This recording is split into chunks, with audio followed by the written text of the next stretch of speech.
ગુજરાતભરના તાજા અને સચોટ સમાચાર મેળવવા માટે અમારી રાષ્ટ્રીય સમાચાર ચેનલને સબસ્ક્રાઇબ કરો અને બેલ આઇકન પર ક્લિક કરો।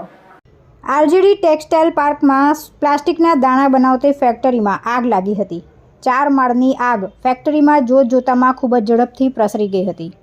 ચોથા માળમાં લાગેલી આગ ત્રીજા માળ પર પણ પ્રસરી ગઈ હતી। આગના દ્રશ્યો એટલા ભયાનક હતા કે આસપાસના લોકોમાં પણ ડરનો માહોલ જોવા મળ્યો હતો। આગની જ્વાળાઓ બહાર સુધી દેખાતી હતી।